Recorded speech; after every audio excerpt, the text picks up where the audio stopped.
નમસ્કાર. શ્રી મુંબઈ જૈન યુવક સંઘ શ્રી મનીષભાઈ મોદીને હૃદયપૂર્વક આવકારે છે.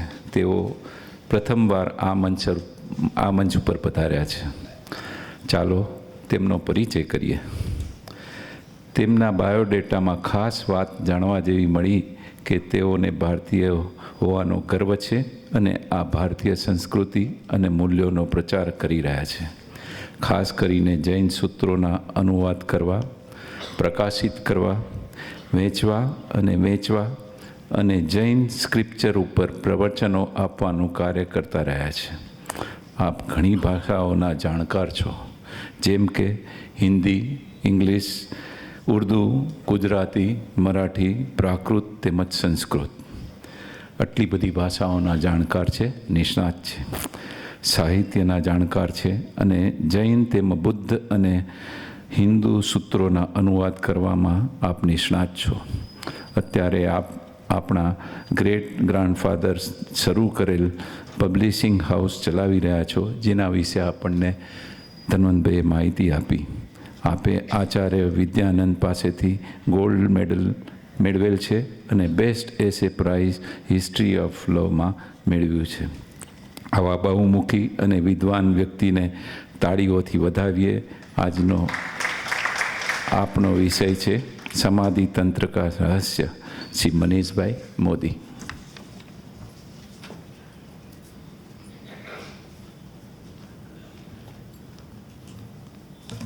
धन्यवाद. जय जिनेन्द्र.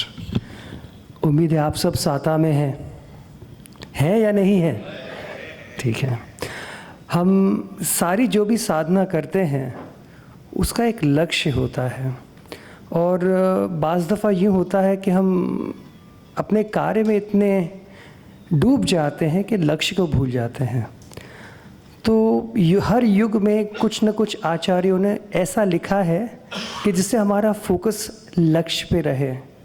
हम किसी साधना को क्यों करते हैं, किस लिए करते हैं, कहाँ जाना है और किस रूप से जाया जाएगा, ये ध्यान में रखने के लिए हमारे आचार्यों ने ग्रंथ रचे हैं. उन सभी आचार्यों में से एक हैं आचार्य देवनंदी पूज्यपाद. ये ईसा के बाद 4वीं या 5वीं शताब्दी के हैं, 5th सेंचुरी कॉमन एरा.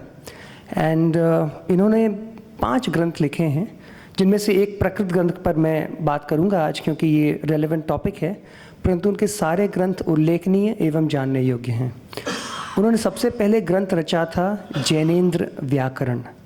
ये व्याकरण पे पतंजलि के बाद सबसे ज़्यादा महत्वपूर्ण ग्रंथ माना गया है संस्कृत व्याकरण पर.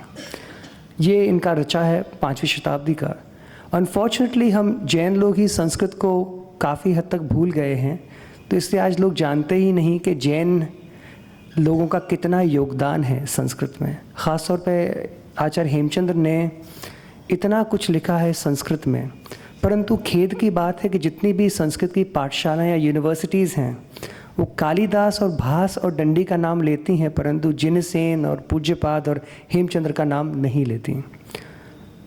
It's a form of cultural vandalism, you could say that. परंतु ये वस्तुस्थिति है कि हमारा योगदान का उल्लेख ही नहीं होता. इसी प्रकार से सबसे पहली जो आत्मकथा है हिंदुस्तान की, वो एक पंडित बनारसी दास ने लिखी थी, अर्धकथानक, और ये ब्रज हिंदी में लिखी है, परंतु इसका कहीं उल्लेख नहीं होता. और हिंदुस्तान में लगभग 400 यूनिवर्सिटीज़ हैं. प्रत्येक यूनिवर्सिटी में हिंदी का डिपार्टमेंट है, परंतु किसी भी यूनिवर्सिटी में ये पढ़ाई नहीं जाती है. Yet another case of cultural chauvinism के यदि जैनों का योगदान है तो उसका उल्लेख राष्ट्रीय पटल पर नहीं होता. वेल, क्या किया जाए, हम अपना उल्लेख स्वयं कर लेंगे. तो एक जैनेन्द्र व्याकरण रचा उन्होंने. इसके अलावा 2 ग्रंथ अध्यात्म पर रचे हैं, इष्टोपदेश और समाधि तंत्र. इष्टोपदेश थोड़ा प्राइमरी लेवल का है, जहाँ आत्मा को इष्ट ऐसे उपदेश को दिया है. बहुत सरल भाषा में कहा है कि आप जैसे कोई व्यक्ति, जो मूल प्रश्न होता है ना, भाई धर्म करके मुझे क्या मिलेगा, मुझे अगर फेरारी चाहिए है, अगर मुझे लोढ़ा किसी बिल्डिंग में फ्लैट चाहिए 3000 स्क्वायर फुट का, धर्म करके क्या मिलेगा. तो वहाँ पर 9वें श्लोक में कहा है इन्होंने कि जिस चीज़ से यदि कोई व्यक्ति 1 किलो का पत्थर 10 मील ले जा सकता है, तो क्या वो व्यक्ति 10 ग्राम का पत्थर नहीं ले जा सकता है? 10 फुट ले जा सकता है ना। तो जो धर्म आपको मोक्ष तक ले जा सकता है, वो सांसारिक सुख और वैभव भी दिला सकता है।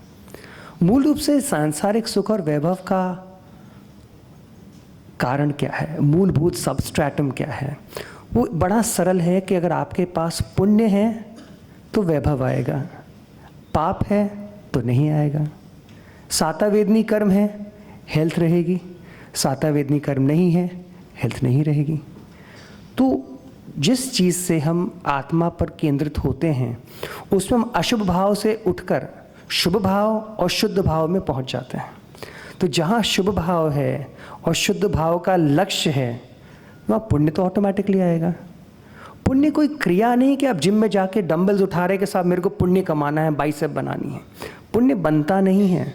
आप बहुत सारे में पोस्टर्स देखता हूँ, कबूतर को अनाज दो तो पुण्य आएगा, और फलानी मछली को अनाज दो तो भगवान जाने क्या क्या होता रहता है। कुछ नहीं है, इससे कुछ नहीं होता भाई। अपने भावों शुद्ध करो, पुण्य अपने आप हो जाएगा। पुण्य के पीछे भागना नहीं है। हाँ, we do not deny the importance of punya. एक बार ये बात निकली थी कि इस जन्म में जो कुछ भी इष्टफल सिद्धि पे, जय वीराय में निकलती इष्टफल सिद्धि, इष्टफल सिद्धि पे बात ये निकली, इष्टफल क्या? इष्टफल मोक्ष तो है ही, अल्टीमेट इष्टफल है, लेकिन एक इष्टफल ये भी है कि मोक्ष में जाने लायक पुरुषार्थ करने की मुझे कैपेबिलिटी मिले और मुझे इतनी अवेयरनेस मिले कि हाँ, मोक्ष जाने योग्य लक्ष्य है, वो भी इष्टफल सिद्धि में आता है। तो हम इस प्रकार से जब हम देखते हैं तो इष्टोपदेश बहुत ही महत्वपूर्ण पाए का ग्रंथ है। उसमें 3 कंसेप्ट इंट्रोड्यूस किए हैं इन्होंने। पहला है बहिरात्मा, दूसरा है अंतरात्मा, तीसरा है परमात्मा। बहिरात्मा वो है जो हम सभी हैं। हम शरीर को आत्मा मानते हैं। शरीर को ताप बोलता बोलते मने ताप छे। शरीर को भूख लगती, मैं भूखा हूँ। शरीर को प्यास लगी, मैं प्यासा हूँ। बहिरात्मा, complete identification with the external body. दूसरा होता है अंतरात्मा। वो व्यक्ति समझता है कि शरीर मेरा नहीं है, उसको इस बात की प्रतीति हो गई है, कर्मों से फ्री नहीं है, छद्मस्त है, केवल ज्ञानी नहीं है, तो बार बार छींटे उठते हैं राग के, द्वेष के, परेशान भी होता है, लेकिन कहीं ना कहीं वो डीप डाउन कन्विक्शन आ गया है कि शरीर तो मैं नहीं हूँ। मैं कुछ कर भी रहा हूँ सांसारिक दृष्टि से तो मेरा कर्तव्य है, मुझे करना है, इसलिए कर रहा हूँ, परंतु ये मेरा नहीं है। आज मैंने शादी की है, बीवी है, बच्चा है, शरीर से संबंध है, मुझसे संबंध नहीं है। व्यवहार है, इस जीवन में जीता हूँ, उनके लिए कर्तव्य करना है, परंतु मेरा नहीं है। मेरा तो शरीर भी नहीं है, मैं केवल आत्मा हूँ। ये प्रतीति है, वो अंतरात्मा है। और परमात्मा वो है जिसने इस प्रतीति के पार सारे अनुभव को प्राप्त कर लिया है, जो राग और द्वेष को पीछे छोड़ चुका है, वो परमात्मा है। तो ये इंट्रोडक्शन इष्टोपदेश देता है और उसी बात को आगे समाधि तंत्र आगे ले जाता है कि ठीक है, अब आपने कंसेप्ट जान लिए, how to take it forward. तो केमिस्ट्री में होता है ना, पहले आप जियोमेट्री में कि पहले आपको थियरम बताते हैं एक क्लास में, नेक्स्ट ये बताते भाई इस थियरम से तुमको प्रॉब्लम कैसे सॉल्व करना है। तो उसी प्रकार से लेवल 1 है इष्टोपदेश, लेवल 2 है समाधि तंत्र। इन 2 के अलावा उन्होंने एक और बड़ा सुंदर ग्रंथ लिखा, मैं नाम बताता हूँ आपको, जिसका नाम है वैद्यसार। तो आचार्य पूज्यपाद का मानना था कि अगर आपको ठीक से साधना करनी है, मन और वचन और काय तीनों को ठीक रखना है। काया को ठीक रखने के लिए वैद्यसार ग्रंथ रखा, वचन ठीक करने के लिए व्याकरण का जैनेन्द्र व्याकरण, और मन ठीक करने के लिए इष्टोपदेश और समाधि तंत्र। आज हम नमोकार मंत्र में नमो अरिहंताड़म बोलते हैं पहले, परंतु हमारा हाईएस्ट रिवर्ड डेटी हैं सिद्ध। तो आचार्य पूज्यपाद ने एक और ग्रंथ रचा जिसका नाम है सिद्ध स्तुति।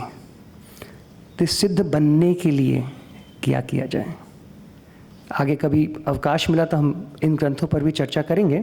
फिलहाल इतना समय भी नहीं है कि हम इसको भी न्याय दे सकें, तो हम इसको हम लेंगे पहले। बट एक चीज़ मैं आपसे कहना चाहूँगा कि ये हम जो थोड़ा सा लोगों के मन में मिसकंसेप्शन है कि भक्ति से क्या होगा। तो जब हम सांसारिक चीज़ों से राग और द्वेष रखते हैं तो सांसारिक चीज़ की प्राप्ति होती है, राइट। और जब हम वीतराग के प्रति राग रखते हैं, अनुराग रखते हैं, भक्ति करते हैं, तो किसी न किसी अंश में हमारे अंदर वीतराग प्रवेश करता है। तो वीतराग की स्तुति, वीतराग की भक्ति, वीतराग की आराधना जितनी बन सके उतना करें। यही साधना की प्रथम सोपान है। वीतरागता की स्तुति करें और जी भर के करें। उसमें भाषा का बंधन नहीं कि आपको संस्कृत जानना अथवा प्राकृत जानना। आप मलयालम में कीजिए, फ्रेंच में कीजिए, लैटिन में कीजिए, ग्रीक में कीजिए, अरबिक में कीजिए। दिल से परमात्मा के प्रति आपकी स्तुति होनी चाहिए कि हे वीतरागी प्रभु, तू ही सच्चा है, तू ही तीन लोक का नाथ है, तू ही मेरा गुरु है, तू ही मेरे भगवान है, तू ही मेरा खुदा है। ये भावना रहे तो फिर अपने आप हम पाएंगे कि हम गृहीत मिथ्यात्व में नहीं जाते हैं। फिर ये विकल्प नहीं उठता मन में कि चलो वो भगवान के पास चलो, उसके पास चलो, वो बाबा के पास चलो, वो तावीज़ के पास चलो, वो गंडे के पास चलो, वो चर्च में जाओ, वो मस्जिद में जाओ। वो विकल्प ही नहीं आएंगे। हम माने कि हमारे भगु, हमारे 24 तीर्थंकर ही सुप्रीम हैं, यही तीन लोक के नाथ हैं और कोई है ही नहीं। ना कोई प्रेसिडेंट है, ना कोई पीएम है, कोई नहीं। बस हमारे 24 तीर्थंकर हैं और हम हैं, और वो कंप्लीटली एक्सेसिबल हैं। हमारे हृदय में अंदर हम झांक के देखते हैं तो प्रभु हमको मिल जाएंगे। ज़रूरत नहीं कि हम बाहर जाएं।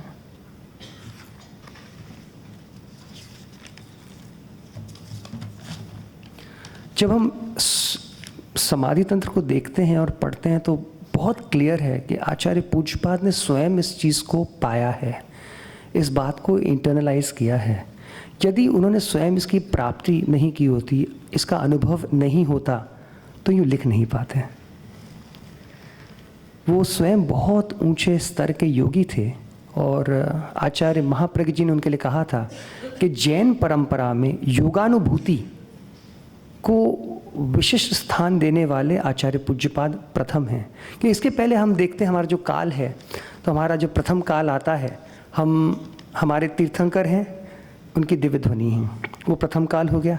सेकंड काल में हमारे आगम काल है, जहाँ हमारे गणधर हैं जो तीर्थंकर के सिद्धांतों को लिपिबद्ध कर रहे हैं।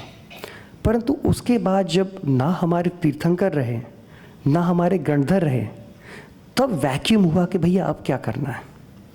तो तब कुंद जैसे आचार्य जिनका ये सिद्धांत को समझ लो, ठीक है हमने सिद्धांत भी समझ लिया, अब क्या करूं। तब आचार्य पूज्यपाद जैसे आचार्य आते हैं जो कहते नहीं, अपनी योगानुभूति से अपनी आत्मा का अनुभव स्वयं करो, उसके बिना पार नहीं है। That is the beauty of समाधि तंत्र।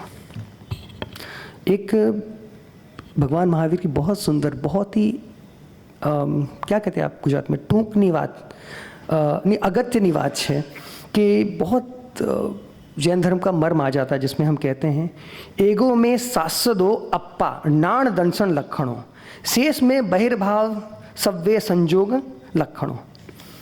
आत्मा एक है, एगो में शाश्वत है, अप्पा आत्मा एक है, शाश्वत है, और उसका लक्षण है ज्ञान और दर्शन। शेष जो कुछ भी है वो बहिर्भाव है, और सारे संयोग के लक्षण से हैं। संयोग है कि मैं यहाँ हूँ, आप यहाँ हैं, हम इस शरीर में हैं, केवल संयोग मात्र है। जैन कुल में जन्म लिया, केवल संयोग मात्र है। मूल तो हम केवल आत्मा हैं, और जिस दिन हम इस मूल को समझ लें तो फिर तकलीफ नहीं होती आगे। फिर हम कंफ्यूज नहीं रहते कि इस मंदिर में जाओ कि इस मंदिर में, कि एक तिथि माँ छे, कि बे तिथि माँ छे, कि दिगंबर माँ छे, कि स्थानकवासी माँ छे, कि तेरापंथी माँ छे, कि नम्र मुनि छे, कि राकेश भाई छे, कि पापाजी छे, कि काकाजी छे, कि चाचाजी छे। कोई नहीं, આપણું आत्मा छे ने, બીજી કઈ જગ્યાની જરૂરત નથી આપણને। तो ये ग्रंथ जो है समाधि तंत्र 105 श्लोकों में इसी चीज़ को बता देता कि भैया जाना कहाँ है और कैसे पहुँचना है। मैं आपको खाली बोलूँ बोरीवली जाना है तो नहीं चलेगा, आपको बताना पड़ेगा ये ट्रेन पकड़नी है चर्च गेट से, 10 रुपये की टिकट लगेगी, 10 रुपया भी ले लो मेरे से, और ऐसे बैठो, ऐसे जाओगे, वहाँ पे उतर जाना, प्लेटफॉर्म नंबर 1 पे उतर जाना। इतना समाधि तंत्र हमको बता रहा है। इससे बड़ा क्या उपकार कोई आचार्य कर सकता है। एक और चीज़ मैं कहना चाहूँगा कि 20वीं शताब्दी ने हमको एक शब्द दिया है जिसको हम कहते हैं एक्टिविज़म, कि हम सब बहुत एक्टिव हैं, हम चुस्त हैं, अलर्ट हैं, हम ऐसा कर रहे हैं। जैन धर्म एक्टिविज़म की बात नहीं करता है। भगवान महावीर ने कभी भी कोई भी कत्ल खाना बंद नहीं कराया, कहीं पर लड़ने नहीं गए किसी से, कहीं पर नहीं कहा अरे तू लड़ाई करता है चल रोकते लड़ाई, कहीं नहीं बोला चलो स्कूल खोलो, अस्पताल खोलो, कॉलेज खोलो। भगवान महावीर ने कहा जो शाश्वत है ना उस पे मेहनत कर, शाश्वत आत्मा है, आत्मा पे मेहनत कर, इस चक्कर से बाहर निकल, वरना आज ये कल वो, एक दिन अनूप मंडल आएगा, एक दिन शिवसेना आएगा, एक दिन मन से आएगा, एक दिन कोई और आएगा। कहाँ तक लड़ोगे, कितना लड़ोगे और किस लिए? लास्टिंग पीस, लास्टिंग हैप्पीनेस चाहिए। हम जैन लोग सोना खरीदते, कभी वो पॉलिश वाला नहीं खरीदते, होता ना 1 ग्राम सोना, 1 ग्राम सोना खरीदने वाले जैन ही कोई नहीं जाते हैं, हम तो 24 कैरेट लेते हैं। तो शाश्वत सुख की बात है। चलो हम इस शाश्वत सुख को देखें।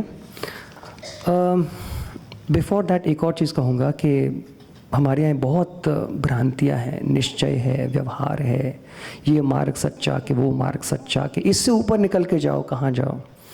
तो उसमें भी ये हमें बताना है कि जो जैसा श्रावक हो उसकी भूमिका पर रहकर उसकी बात करनी चाहिए।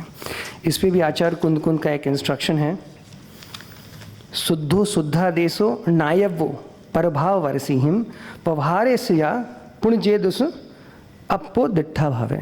ये समय सार की गाथा 12 है। जो शुद्ध नय तक पहुंचकर श्रद्धा सहित पूर्ण ज्ञान और चरित्र को पाल रहा है उसे तो शुद्ध आत्मा को उपदेश करना योग्य है, जायज़ है और उसके लिए निश्चय नय योग्य है। परंतु जो श्रद्धा, ज्ञान और चारित्र के पूर्ण भाव तक नहीं पहुंचा है वो अभी साधक अवस्था में स्थित है, उसको व्यवहार का उपदेश ही योग्य है। केवल ज्ञान जो है व्यवहार से भी समझा जा सकता है। और कभी भी किसी भी ग्रंथ में हमारे जो वक्तृत्व की जो किसी भी चीज़ की विवक्षा की शैली है कि हम एक वस्तु को गौण करते हैं, दूसरे को प्रमुख करते हैं। जो गौण किया वो गौण नहीं है, तो स्यादवाद की दृष्टि से है, कथनचित गौण है। तो हम यदि कहें कि नहीं भाई व्रत तप से ऊपर उठो, इसका मतलब ये नहीं कि व्रत और तप त्याग दो, व्रत और तप तो फॉलो करते रहो ता जिंदगी, परंतु उसके आगे क्या है उसको एक्सप्लोर करो। व्रत और तप, सपोज आपका स्कूल चर्च गेट में है, आप रहते हैं चरनी रोड, आप चरनी रोड से चर्च गेट पहुंचा देगा व्रत और तप, लेकिन स्कूल में जो जाना है अंदर और 10th पास करना है वो आपको आगे की जो चीज़ है वो निश्चय से आपको मिलेगी। व्यवहार त्यागे बिना निश्चय कभी कहीं 3 काल में नहीं मिला। तीर्थंकरों ने भी व्यवहार को पूरी तरह पाला है, व्यवहार त्याग के निश्चय कभी नहीं मिलेगा, इसका ध्यान रखिएगा। आइए हम इस ग्रंथ को देखते हैं।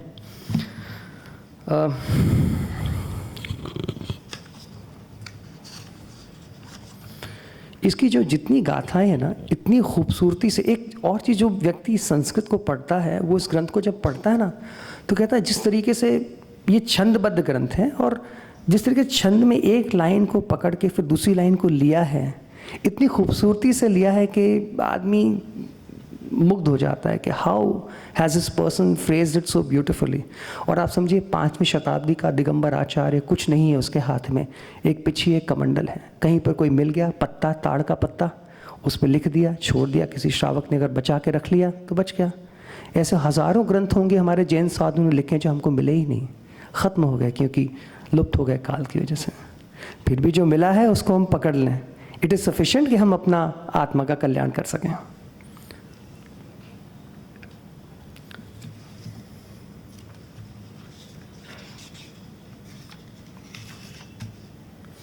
मुक्त्वा परत्व परबुद्धि अंधियम संसार दुख जननीम जननाद मुक्तः ज्योतिर्मयम सुखम उपैति परमात्मनिष्ठ स्तंत मार्ग अधिगम्य समाधि तंत्रम। समाधि तंत्र परमात्म पद की प्राप्ति का मार्ग है। इसे भली प्रकार हृदयंगम करके और परमात्म भाव में चित्त को स्थिर करके अंतरात्मा व्यक्ति सांसारिक दुखों को उत्पन्न करने वाली उस बुद्धि को त्याग देता है जो शरीर को अपना और आत्मा को पराया मानती है। इस प्रकार वो संसार से मुक्त होता है और ज्ञानात्मक सुख को प्राप्त कर लेता है। सुख कैसा है? सुख is not a new Ferrari और अ न्यू मर्सिडीज और अ न्यू सूट और न्यू डायमंड रिंग। सुख तो ज्ञान है, ज्ञान की अनुभूति है। सुख तो वो विकल्प, वो अवस्था है जो निर्विकल्प है। उस अवस्था को प्राप्त करना ही तो सुख है, जहाँ हमको ये लगे ही नहीं कि नहीं इससे अच्छा क्या, अब ये तो खा लिया, अब हमने ओबरॉय में जाके खाना खा लिया, अब क्या, अब ताज में जाके खाना खा लिया, अब क्या लगना छूट जाए, वो सुख है। चलिए उस पर हम चलेंगे। और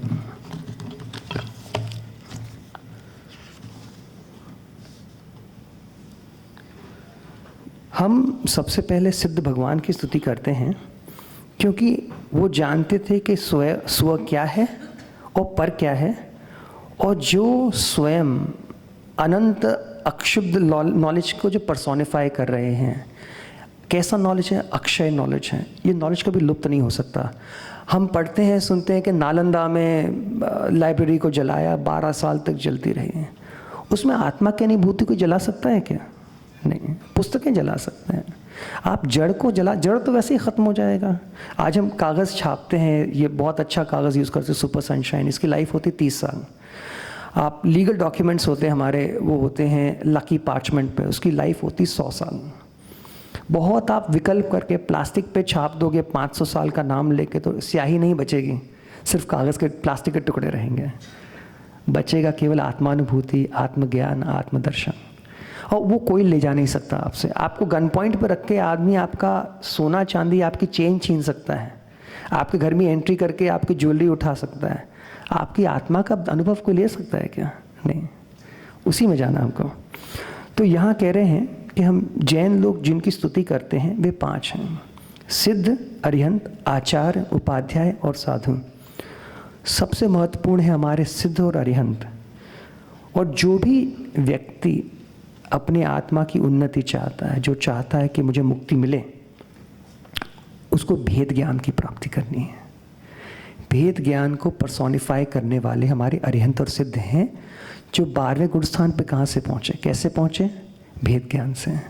जान लिया, मोह कैसे छूटा कि भाई जब मेरा शरीर ही नहीं तो मोह किस बात का? बेटे से, बेटी से, पत्नी से, पैसे से, धन से। मोह किससे है? शरीर से। जब शरीर मेरा नहीं तो मोह किस बात का? 12वां गुण स्थान क्लियर हो गया भेद ज्ञान से। ये 12वां गुण स्थान क्लियर करने के बाद मिलता है वीतराग और केवल ज्ञान। जिन्होंने इस वीतराग की प्राप्ति कर ली है वो फिर दोबारा नहीं आएंगे, क्योंकि दोबारा आने वाला जो वायरस था ना, वो वायरस ही समाप्त हो गया। ये जो हमारे अरिहंत हैं, वायरस समाप्त तो कर दिए हैं, लेकिन हॉस्पिटल से भी छुट्टी नहीं ले पाए। हॉस्पिटल में बैठे हैं, लेकिन वो मरीज़ है जो डिस्चार्ज होने वाला 12 बजे, क्योंकि किसी बहू ने कहा है कि 12 बजे के पहले नाश्ता करके आना, नाश्ता मैं नहीं बनाने वाले तुम्हारे लिए। तो ठीक है बाबा, 12 बजे आऊँगा मैं। नाश्ता बोलो तो लंच करके भी आ जाओ। नहीं बाबा, लंच में तुम्हारा चार्ज लग जाएगा एक्स्ट्रा। तो 12 बजे छुट्टी हो जाए। वो अरिहंत हैं। और जो डिस्चार्ज लेके अपने स्थान पहुँच गए वो सिद्ध हैं। इनका ही हम साधना जब करते, इनकी हम स्तुति करते हैं, इनको अपने मन में भाते हैं, तो हमारे भी कर्म कटते हैं। और बाय द सेम लॉजिक, अगर हम रागी द्वेषी देवता की स्तुति करते हैं तो हमारे राग द्वेष बढ़ते हैं। जिसकी जैसी स्तुति करोगे वैसे ही बनोगे ना, बस वो सिद्धांत सब जगह लग रहा है। अब हम बहिरात्मा का स्वरूप देखें।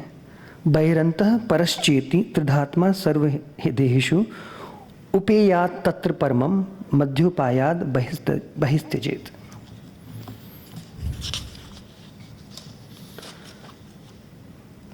जीव 3 प्रकार के हैं: बहिरात्मा, अंतरात्मा और परमात्मा। बहिरात्मा जो है उसमें अपनी चेतना के प्रति अवेयरनेस नहीं है, सबसे कम अवेयरनेस है। यदि अवेयरनेस होती, समझता कि जिस शरीर को मैं चेतन मान रहा हूँ वो तो जड़ है, और जिसको मैं एक्नॉलेज ही नहीं करता हूँ, जो मेरे अंदर है, जो मैं हूँ, मैं कोई समझ नहीं पा रहा है, इसलिए उसे मूढ़ कहा गया है। ये बहिरात्मा व्यक्ति सिर्फ अपने शरीर से आइडेंटिफाई करता है, अपने शरीर को ही अपना मानता है, और सारा उसका जो जीवन है शरीर से केंद्रित है। जो कुछ अनुभूति वो ले रहा है शरीर से ले रहा है। यदि सुख की अनुभूति है तो शरीर का सुख है तो सुखी है। दुख की अनुभूति, अरे बाबा बहुत गर्मी है, एसी नहीं चल रहा, बड़ी परेशानी है। एसी नहीं चल रहा है तो शरीर को परेशानी है, तुझे थोड़ी ना है। लेकिन वो बस वो क्लैरिटी नहीं है। उनकी सारा सुख एंड दुख इंद्रिय जनित है और इंद्रिय अपने आप में इतना फ्लीटिंग है कि वो तो रुपया की जितना फिकल है उससे ज़्यादा फिकल तो इंद्रियां हैं, किसी के भरोसे बैठती नहीं हैं। आज मुझे आम बहुत पसंद है, लेकिन आप बोलो ना कि तुम 4 आम खा लो भैया, 2 के बाद नहीं खा सकते, फिर तो टॉर्चर हो जाए, गन लगानी पड़ेगी आपको। लेकिन पूछो तो मैं कहूँगा नहीं आम बहुत पसंद है मुझे। ये बहुत बहुत ख़तरनाक है, ये नेताओं से भी ज़्यादा चपल और चालाक एंड अनरिलायबल है इंद्रिय सुख। और इस इंद्रिय सुख से जो बंधा है वो हमारा बहिरात्मा है। नेक्स्ट स्टेप पे अंतरात्मा है, जब हम आज ही बन सकते हैं। Antaratma is completely aware of his soul. उसको हर दम ये एहसास है कि मैं हूँ और मैं इस बाहरी पिंजर से पृथक हूँ। उसको पार्थक्य का अपना एहसास बना रहता है। वो हर दम वीतराग अवस्था में हूँ, ऐसा तो शक्य नहीं है, ऐसा पुण्य नहीं है, इतनी ऊंची अवस्था में पहुंचा नहीं है, उस गुण स्थान पे नहीं पहुंचा है वो। परंतु उसको बार बार ये एहसास है कि मैं जो हूँ वो इस शरीर तो नहीं है। घातिया कर्म तो जब कटेगा तब कटेगा, लेकिन ये एहसास होने से उसका सम्यक दर्शन तो पक्का है, साथ में कर्म भी कम बांध रहा है। कि जब आप जान रहे हैं कि मेरी वस्तु नहीं है तो आपके मन में विकल्प कम आते हैं। विकल्प इक्वल्स टू इनफ्लो, आश्रव ऑफ कर्म। विकल्प नहीं है, आश्रव कम है, आपकी आत्मा ऊपर उठती है। और ऐसा व्यक्ति, इसका एक बहुत अभी सुंदर मैंने एक अनुवाद किया है, एक आचार्य भूम भानुसूरी का ग्रंथ है अमी चंदनी अमी दृष्टि। तो अमी चंद जो है वो अंतरात्मा है और इतना प्यारा नॉवल है वो।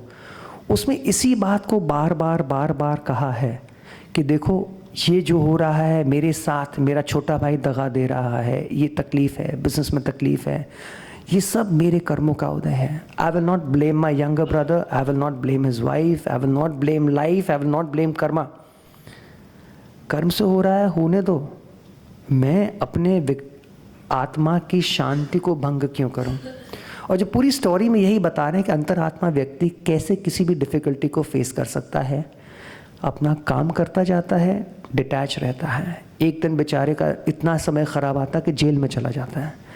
डिटैचमेंट वहाँ भी नहीं छोड़ता। ठीक है, शरीर को मार रहे हैं, मारने दो, मुझे तो नहीं मार सकते, मैं तो मार ही नहीं जाता हूँ। I cannot be hit. कर्म का उदय है। एक दिन मैं सेठ था, अमीचंद सेठ था, आज अमियो बन गया, कोई बात नहीं। और होते होते यही होता है, जब पाप कर्म का जो काल चला जाता है तो राजा ले जाता अपने पास राजगद्दी में कि अब तुम राजा बनो मेरी जगह। बोलते नहीं भैया, मेरे को दीक्षा लेनी, संसार में रहना ही नहीं है, संसार असार है। और जो अंतरात्मा संसार में है भी, वो इतना क्लैरिटी के साथ है कि संसार मेरा नहीं है, मैं तो डिटैच हूँ। जैसे कोई डॉक्टर जाता है किसी झोपड़ी में, तो डॉक्टर के मन में एकदम क्लैरिटी कि भैया ये झोपड़ी में मेरे को अपने मरीज़ को इंजेक्शन देना, बाद में डिस्पेंसरी में आके बराबर डिटॉल से हाथ धो लूँगा, मेरे को गंदगी में फंसना नहीं कहीं पर। कि जो क्लैरिटी रहती है वो अंतरात्मा की निशानी है। और तीसरा तो परमात्मा है, जिसने अपने सब विकल्पों का शमन कर दिया है, मोहनी कर्म को काट दिया है। उसको तो बस पास हो गया, वो तो उसका तो रिजल्ट डिक्लेयर हो गया, इंटरनेट पे मिल गया, बस हाथ में सर्टिफिकेट आना बाकी है। इंटरनेट पे तो आ गया कि हाँ भैया तू पास हो गया, 99.9% आ गया। वो परमात्मा है। परमात्मा में 2 प्रकार के हो सकते हैं, अरिहंत और सिद्ध। अरिहंत वो है जो मैंने कहा कि अभी डिस्चार्ज नहीं लिया है, 12 बजे डिस्चार्ज लेगा, क्योंकि नाश्ता करके जाना, घर में नाश्ता नहीं मिलना है। और सिद्ध वो है जो डिस्चार्ज होके जा चुके हैं। अब बहिरात्मा शरीरादौ जातात्म भ्रांतिर अंतर चित्त दोषात्म विभ्रांति ही परमात्मा थी निर्मला। बहिरात्मा हमेशा मुंझवड़ में रहता है, हमेशा शरीर को अपना मानता है। अंतरात्मा को कोई मुंझवड़ नहीं है, वो तो बहुत क्लियर है कि भैया मेरा आत्मा है, शरीर मेरा है ही नहीं। और जो परम आत्मा है वो इस सबसे परे है, उसको तो कोई लेना देना है ही नहीं, ना शरीर ये ना ये, ना तू मेरा। भगवान महावीर को नहीं है कि गौतम गणधर मेरा, मक्खली गौशालक तेरा है। कोई नहीं। गौतम गंधर से भी वीतराग है, मक्खाली गोशालक से भी वीतराग है, ऋषभदेव से भी वीतराग है। कोई राग है ही नहीं। मैं हूँ, अपने आप स्वयं हूँ, अपनी सत्ता में हूँ, अपने भावों का परिणमन स्वयं कर रहा हूँ, अपने आत्मा में रमण कर रहा हूँ। बाहर का विकल्प ही नहीं है, नो विकल्प। हम जब अपने घरों में, आज तो चलो पर्यूषण का टाइम है, आप यहाँ पर हैं या मंदिर जाएंगे, हम घर में बैठे होते, हम अखबार में पढ़ते कि साहब मार्स में विस्फोट हो गया। अरे ठीक है, आपड़े सो मार्स में हुआ ना, बम्बई में हो तो अपन सोचें कि यार बम्बई में विस्फोट हुआ, प्रॉब्लम है, या चलो दिल्ली में हो, अपने देश में हो, मार्स में होता करे विस्फोट, हमें क्या। क्योंकि हमको कोई अटैचमेंट नहीं मार्स से। होगा हम कुछ भारत में, अरे बाप रे यार न्यूज़ चलाओ, SMS आ जाएगा, व्हाट्सएप, अरे देखो देखो देखो ब्लास्ट हुआ, आप तुमको खबर नहीं, तुम्हारे शहर में ब्लास्ट हो गया, अरे यार देखो यार न्यूज़ चालू करो, देखो इंटरनेट पे देखो। मुझे याद है जब 9/11 हुआ था अमेरिका में, मैं अपनी दुकान में बैठा था, मैं काम कर रहा था, कोई एक भाई थे आके बोले, अरे मनीष भाई तुमने खबर चाहिए। हमका क्या हुआ? अरे अमेरिका में ब्लास्ट हुआ। हमका होता रहता, अमेरिका में वैसे ही ब्लास्ट करते तो होता कि अपनों क्या करना। कहा नहीं यार न्यूयॉर्क में हुआ। हमका अरे बाप रे, न्यूयॉर्क में तो हमारा परिवार है। फटाक से फ़ोन लगाया, मेरे ऐसा कंजूस आदमी फ़ोन लगाया फुल टाइम पे, क्या हुआ, तुम लोग सब ठीक हो? हाँ हम लोग ठीक है भाई, क्वींस में नहीं, वो तो वहाँ पर मैनहट्टन में हुआ। ठीक है, एकदम से विकल्प आ जाता, क्योंकि इतनी लागड़ी है हमें, इतना अटैचमेंट है अपने शरीर से, अपने परिवार के शरीर से, परिवार के शरीर से, कि मेरे बहन का ससुरा है तो वो भी ठीक होना चाहिए। केवल बहन ठीक हो तो नहीं चलेगा, बहन का ससुरा भी ठीक होना चाहिए।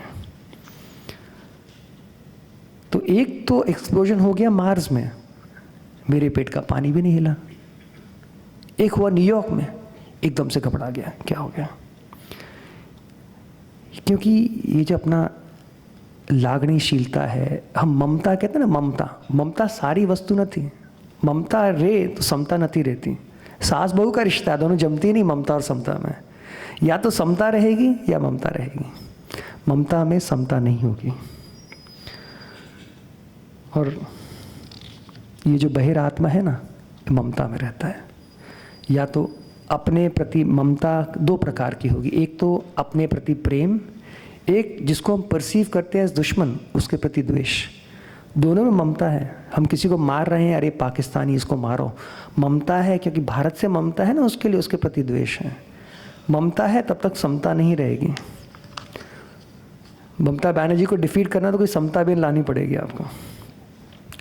अब हम आगे देखते हैं कि परमात्मा कैसा है। निर्मलः केवलः शुद्धो विविक्तः प्रभुर्व्यवः परमेष्टि परात्मेति परमात्मेश्वरो जिना।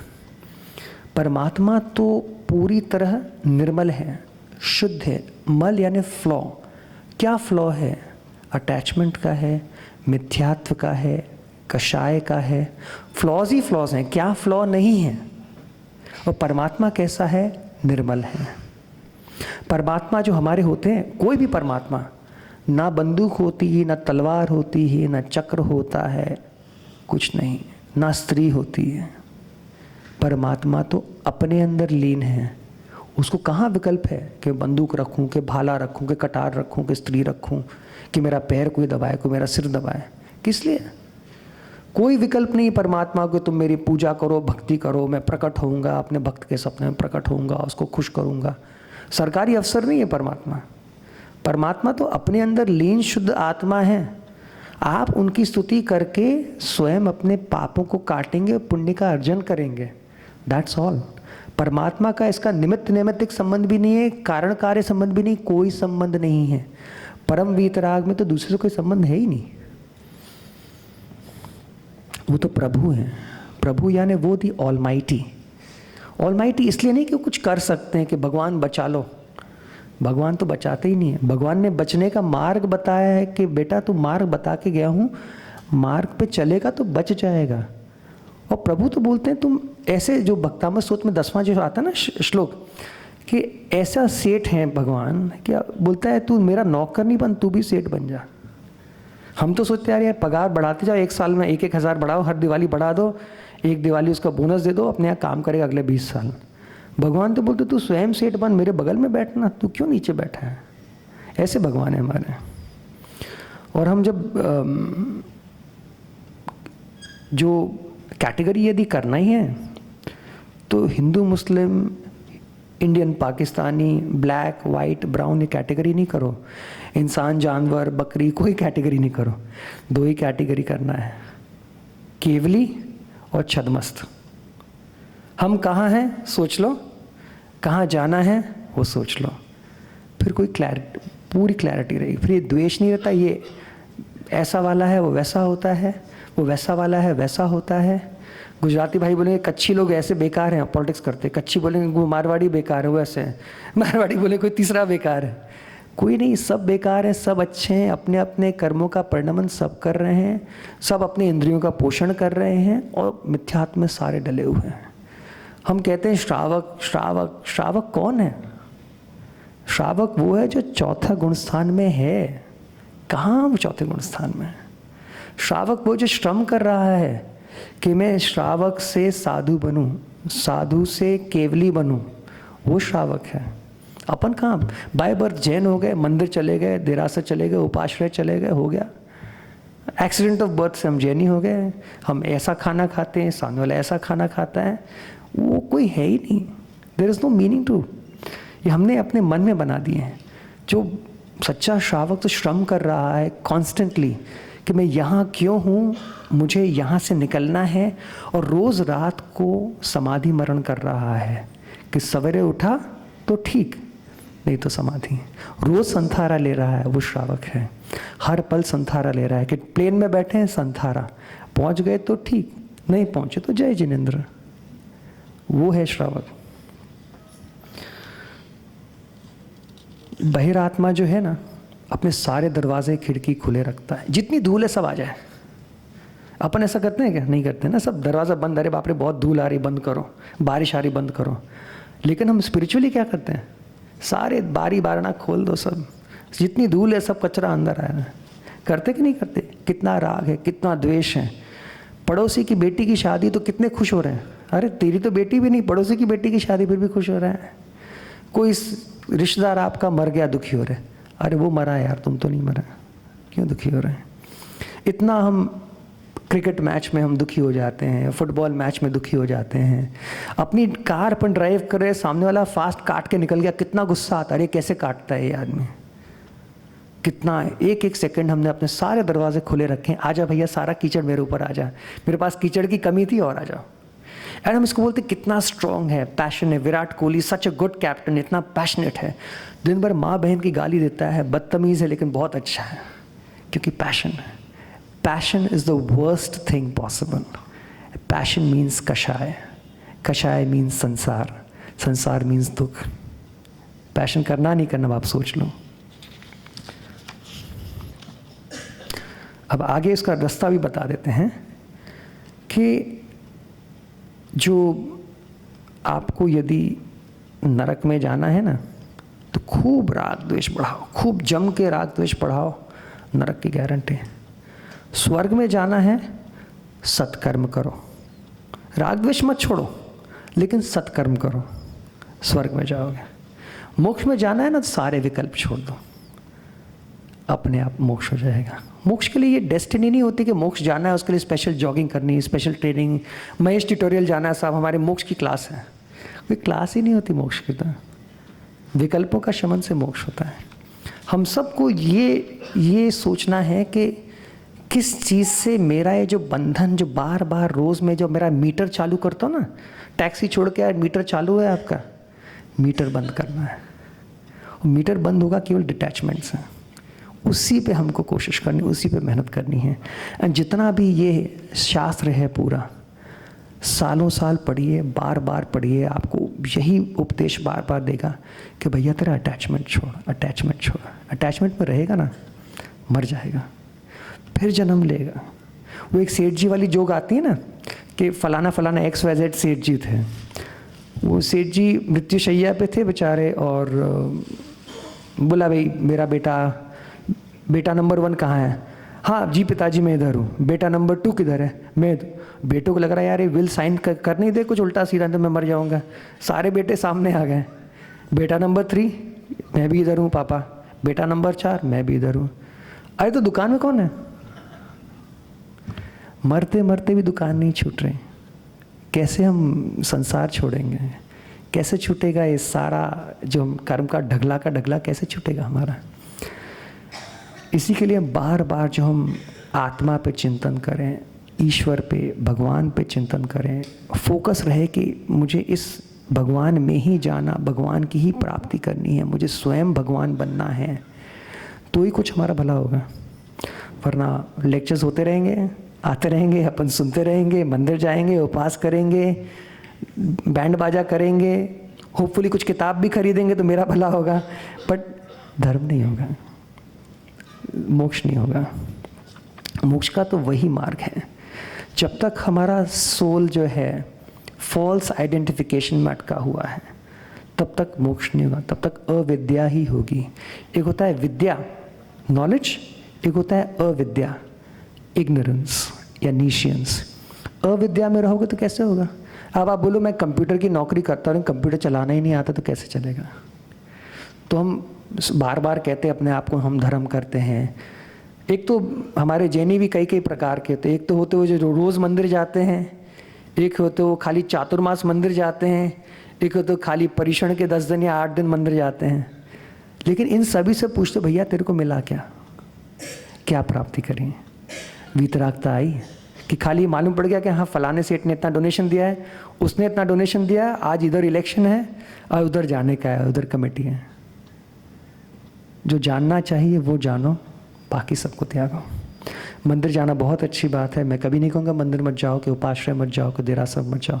रोज़ जाइए, भगवान की सेवा पूजा कीजिए, चुपचाप घर वापस आइए।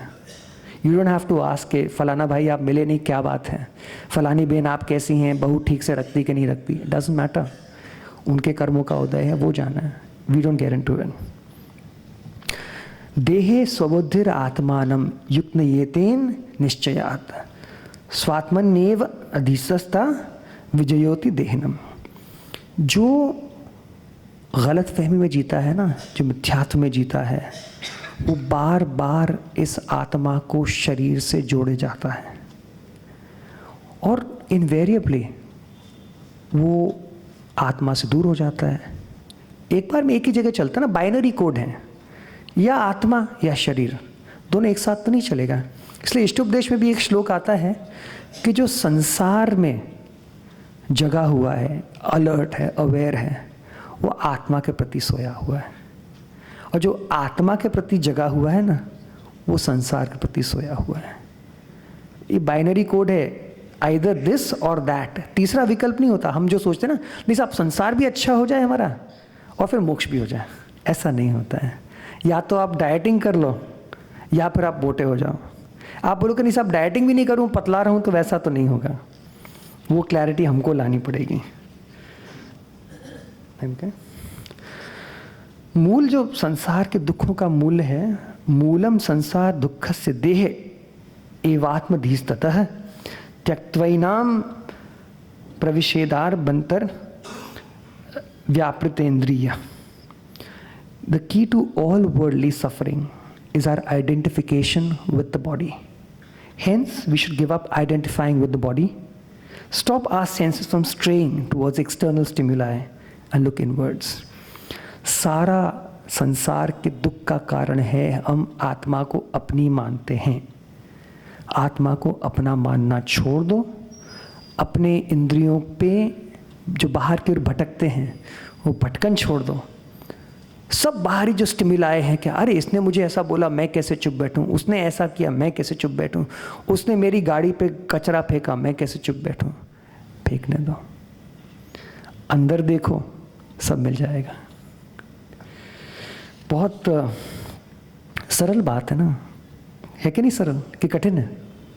क्या लगता है आप लोग को? सरल है, फिर होता नहीं ना, लेकिन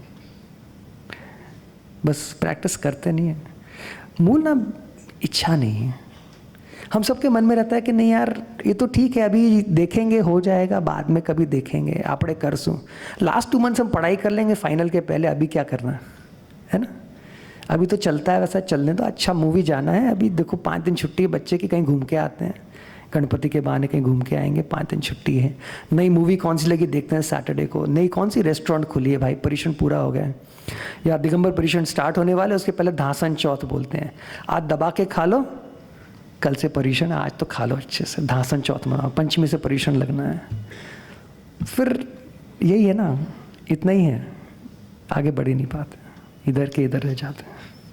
और यहाँ तो चलो इस भाव में तो लकी थे कि जैन कुल में जन्म हो गया, अच्छे माँ बाप मिल गए, अच्छे संस्कार मिल गए, इधर खड़े हो। अगले जन्म में हम आदमी बनेंगे कि जानवर, यही गारंटी नहीं है, फिर क्या होगा हमारा। जन्मया दृश्यते रूपम तन्न जानाति सर्वथा, जानन न दृश्यते रूपम ततः केन ब्रवीम्य हम। जो हम देख सकते हैं ना उसमें तो चेतना है ही नहीं, और जिसमें चेतना वो दिखता ही नहीं मुझे, मैं बात किससे करूं? क्या विकल्प है कि मुझे बात करना है, कि मुझे SMS करना है, कि WhatsApp करना है, कि फ़ोन लगाना है, कि स्काइप करना है? किस लिए, किसके लिए? जो है वो आपको दिखेगा ही नहीं तो उससे क्या बात करोगे, और जो है ही नहीं, जड़ है, उसको देख के आप बात कर रहे हो बेवकूफ़ की तरह। आज कोई आपको दिखे खंबे से बात कर, आप बोले ना कि वो मानस है, खंबे से बात कर रहा है, क्या करो, हम सब खंबे से ही बात कर रहे हैं। यत परई प्रतिपाद्यो हि यत परान प्रतिपादये, उन्मत्त चेष्टितम तन्मे यदहम निर्विकल्पः। क्या अल्टीमेट रियलिटी को हम शब्दों में समझा सकते हैं? जो मैं कह भी रहा हूँ तो एक बावले व्यक्ति के कहने की बात है, क्योंकि सचमुच आत्मा का जो नेचर है, जो आत्मा के गुण हैं, वो शब्दातीत हैं, केवल अनुभव से आप जान सकते हैं। प्राचीन आचार्यों ने केवल एक इंडिकेशन दिया कि भैया इस मार्ग पे चल तो तेरे को स्वयं अनुभव होगा। दूसरे के अनुभव से मोक्ष नहीं होता कभी, अपने अनुभव से ही होता है। यद्ग्राह्यम न गृह्णति गृहीतम नापि मुंचति, जानाति सर्वथा सर्वम तत्स्वसंवेद्यम अस्म्यहम्। मैं तो आत्मा हूँ, मैं सिर्फ अपने आप से अनुभव में आऊँगा। मैं आपकी आत्मा का अनुभव नहीं कर सकता हूँ, मैं केवल अपनी आत्मा का अनुभव कर सकता हूँ। मैं उसको नहीं स्वीकारता हूँ जो मेरा नहीं है, और मैं जो हूँ वो हमेशा रहूँगा। I will never stop being who I am, क्योंकि मैं स्वयं ज्ञान हूँ। ज्ञान तो नॉन ज्ञान में तो नहीं कन्वर्ट होगा, क्योंकि आत्मा का नेचर ही ज्ञान है। जानन्ति पश्यति, जानना देखना है तो आत्मा का नेचर है, उसको आप कैसे छोड़ेंगे? तो आप स्वयं आत्मा, स्वयं ज्ञान हैं, तो फिर क्यों हम अज्ञान में फंसे हुए हैं? ये क्वेश्चन हम सभी को आता है, उसका उत्तर भी सिंपल है कि हम इतने मोह में अंधे हैं, इतना ज़्यादा शरीर पसंद है, इतने ज़्यादा हमको शरीर के सुख पसंद है कि बस उसी में मन लग जाता है। गीले हो गए तो यार गीले क्यों हो गए, टॉवल ले आओ। गर्मी लग रही तो यार AC में बैठो। हर जगह हमें अपना सुख चाहिए। इसलिए इस शास्त्र में आगे भी लिखा है कि बिना कष्ट सहे जो ज्ञान की प्राप्ति होती है ना, वो टिकता नहीं है। इसके लिए हम कहते हैं उपवास करो, एकासन करो, साधना करो, तब जाके आपका ज्ञान कठिनाई में, प्रतिकूलता में भी टिकेगा। और वरना तो सुख वाला ज्ञान है, आप जब तक इजी हैं, कंफर्टेबल हैं। मैंने किसी भाई से पूछा एक बार कि आप गुस्सा क्यों हो जाते बार बार? पता नहीं, मैं तो बहुत शांत हूँ भाई, कोई गुस्सा दिलाएगा तो मैं क्या करूँ? तो शांतता तो उसी में जब कोई गुस्सा दिलाए और आप शांत रहो तो आप शांत हैं। वरना इजी, मतलब कहते हैं ना, फ्लैट रोड में तो कोई भी ड्राइविंग कर सकता है। हमारे बुलेश्वर में CP टैंक में ड्राइविंग करके बताओ तो हम बताएं कि आप ड्राइविंग जानते हैं कि नहीं जानते हैं। So that's the way it is. ये हमारा मार्ग है, ये हमारा सत्य है, और ये सत्य को हम सभी जानते हैं किसी न किसी स्तर पे। जिस दिन हम इस सत्य को क्रियान्वयन में ले आएंगे, उस दिन हमारा मार्ग प्रशस्त होगा ऊपर जाने का। वरना जो है जैसा है तो चाले छे बधु अन चाल्या करे छे चालवानो छे। इसमें संसार तो ऐसा ही रहेगा। काल बदलेंगे, चक्र बदलेंगे, हम चौथे काल में पैदा होंगे, पहले काल में पैदा होंगे, दूसरे काल में पैदा होंगे, कुछ फर्क नहीं पड़ना। एक दिन स्वर्ग जाएंगे, एक दिन नरक जाएंगे, कुछ नहीं होना। संसार में भ्रमंती तथ्य तथ्य, वहीं भ्रमण करते रह जाएंगे। और जिस दिन डिटैचमेंट आ गया, सच्चा ज्ञान आ गया, तो फिर हम बचेंगे। तो हम ये प्रण तो कर सकते हैं कि हम सच्चे ज्ञान की प्राप्ति करें, और जितना उस पर मनन करें, चिंतन करें, उतना हमारा भला है। I think I am done, but तो बस आप सबसे ये निवेदन है कि इस सच्चे ज्ञान पे हम अधिक से अधिक चिंतन करें, मनन करें, इसमें टिकें, और ये प्रतीति रखें कि इसी मार्ग से हमारा मोक्ष पक्का है, दूसरा कोई मार्ग नहीं है। आत्मा में रहें, आत्मा में बसें, बाकी सबको छोड़ दें। ओम नमः सबसे क्षमा, सबको क्षमा। जय जिनेंद्र। બહુ સરસ વાત કરી. આચાર્ય પૂજ્યપાદ લગભગ 5મી 6ઠી સદીમાં છંદોબદ્ધ એમણે સમાધિ તંત્રની રચના કરી. ધ્યાન અને સમાધિ, એ સમાધિમાં જે અનુભૂતિ પ્રાપ્ત થાય છે એ એમણે આપણી પાસે બહિરાત્મા, અંતરાત્મા અને પરમાત્મા, આ ત્રણેયની એમણે ભૂમિકા આપણી પાસે રજૂ કરી અને કહ્યું કે આત્મ અનુભૂતિ એ વ્યક્તિની પોતાની છે, બીજાની અનુભૂતિ આપણને કામ ન લાગે. પહેલે દિવસે આપણે આત્મહી વીરસાગરજી વાત આપણે કરી, તર્કની વાત કરી. મને પછી મુરબ્બી ગુલાબભાઈ એમ કહ્યું કે આત્માની એ તર્કની ધારા નથી, અનુભૂતિની ધારા છે. આપણા આચાર્યોએ એમણે બહુ સરસ વાત કરી કે મહાવીર પછી ગણધર આપણને મળ્યા, અને ગણધર પછી આ ઋષિમુનિઓ, સાધુ મુનિઓમાં આપણને મળ્યા, જેથી આ ધર્મ અને આ તત્વજ્ઞાન ટકી રહેવું જોઈએ. ન હોત તો આપણે ટકી ન શકતે. પણ આ સમાધિ તંત્રની વાત બહુ સરસ કરી. જૈન ધર્મમાં એ યોગ અને મૌન સાધના, મેડિટેશન એ એક જુદી આખી ધારા છે, જે પતંજલિથી માંથી થોડોક દોર લીધો છે, પણ એની પોતાનો આખો વિકાસ છે ધ્યાનનો. એ આખી ધ્યાનની ધારામાંથી જે અનુભૂતિ થઈ છે એ આખી વાત એમણે આપણી સરસ રીતે વાત કરી, ધીરે ધીરે તૂટક, અને એમણે વાત એ કરી કે અંતે તો મોક્ષની પ્રાપ્તિ જ આપણું તો લક્ષ્ય છે. અને સામાજિક વાત પણ કરી. ખૂબ ખૂબ સરસ ઊંડો અભ્યાસ એમણે સમાધિ તંત્રનો કર્યો.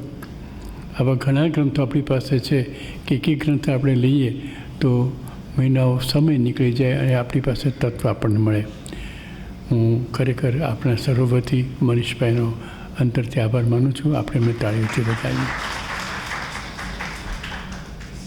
આપણે જે પ્રોજેક્ટ વિશ્વ નિડમનો લીધો છે, જીતુભાઈ આજે 2 મિનિટ વાત કરશે. આનંદની વાત એ છે કે અત્યાર સુધીમાં 20 લાખ રૂપિયા તો થઈ ગયા, અને હમણાં જ ડૉક્ટર ગીતાબેન કર્ણિક તરફથી 1 લાખનો બીજો ચેક મળ્યો, 21 લાખ થયા.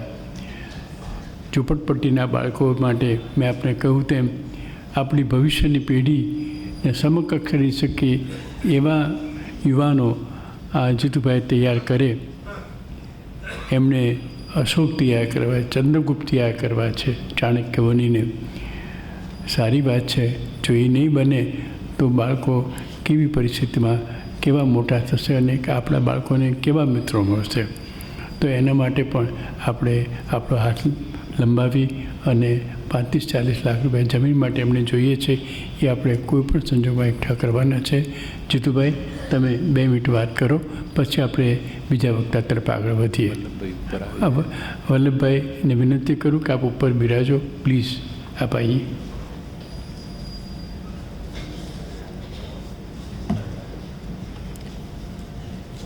મિત્રો, આપણે સમાજમાં ગંદકી જોઈ અને નાક ચડાવતા હોઈએ છીએ, અને એમ છે કે આ ગંદકી છે, પણ ગંદકીને દૂર કરવા માટે આપણે પ્રયત્ન નથી કરતા.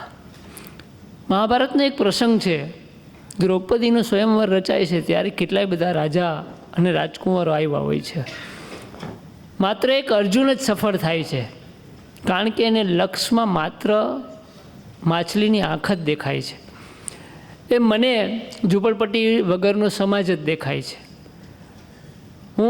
ખાલી રાજકોટમાં નહીં પણ આખા હિન્દુસ્તાનમાં સાબિત કરવા માગું છું કે ઝૂંપડપટ્ટી વગરનો સમાજ શક્ય છે. કેવી રીતના એ પોસિબલ છે? તો સૌથી પહેલાં આપણે જેમ વેપાર કરીએ છીએ ત્યારે એના માટે બહુ મોટું પ્લાનિંગ કરીએ છીએ, પ્રવાસમાં જવા માટેનું પણ પ્લાનિંગ કરીએ છીએ, પણ ઝૂંપડપટ્ટી દૂર કરવા માટેનું પ્લાનિંગ આપણે કંઈ નથી કરતા. નાના નાના દાનો દઈ દઈએ છીએ, પણ એ દાનથી કંઈ ઝૂંપડપટ્ટી દૂર નથી થતી. અત્યારે સરકારની યોજનાઓ છે કે મકાનો આપી દે છે, પણ મકાનોથી અંદરની વાસ્તવિકતા થોડી દૂર થવાની છે. માત્ર એક જ વસ્તુ છે અને એ છે જ્ઞાન. આપણા જે ઋષિમુનિઓ જે ગુરુકુલમ ચલાવતા, એવી રીતના અમારે એક નવો આખો શિક્ષણનો પર્યાય શરૂ કરવો છે. માત્ર પાઠ્યપુસ્તકનું જ્ઞાન નહીં, પણ એને જીવનલક્ષી જે જ્ઞાન છે, સમાજમાં બેઠો કરીને દોડતો કરવા માટેનું જે જ્ઞાન છે. પૈસો તો કમાઈ શકે છે, ગુંડાઓ પણ પૈસો કમાય છે, પણ પૈસાને કમાયા પછી કેવી રીતના ઘરને ચલાવવું અને ઘરને કેવી રીતના સુંદર બનાવવું, જો એ શિક્ષણ ઝૂંપડપટ્ટીમાં આવી ગયું તો ઝૂંપડપટ્ટી રહેશે જ નહીં. અને એના માટે અમે પ્રયત્ન કરીએ છીએ. રાજકોટમાં અત્યારે 14 ઝૂંપડપટ્ટીઓમાં અમારું કામ ચાલે છે. અને સૌથી મજાની વાત તો એ છે કે રાજકોટની સારામાં સારી સેલ્ફ ફાઇનાન્સ સ્કૂલો અને કોલેજો અમારા બાળકોને વગર ફી એડમિશન આપે છે. એક સમય એવો હતો કે નાકનું ટેરવું ચડાવતા કે આ બાળકોને ભણાવવું જ ન જોઈએ, કે આ બાળક ન્યુસન્સ છે. એ જ બાળકો સારામાં સારા સ્કૂલોમાં ભણી રહ્યા છે. કોઈ પણ માણસને બદલાવ હોય તો આપણે એની સાથે એની પાસે જવું પડશે, એનું અવલોકન કરવું પડશે, એની માનસિકતા શું છે એ જોવી પડશે. અને પછી ધીમે ધીમે આપણી ગુજરાતી કહેવત પ્રમાણે કે કાળિયાની બાજુમાં ધોળીઓ બાંધીએ, વાન ન આવે પણ શાન તો આવશે જ. આ શાનને લઈ આવવા માટે અમે પ્રયત્ન કરીએ છીએ. જો તમારા જેવા સારા મિત્રો આ ખરાબ વ્યક્તિઓની સાથે જોડાશે તો ચોક્કસ ખરાબ સારા બની શકશે. Thank you.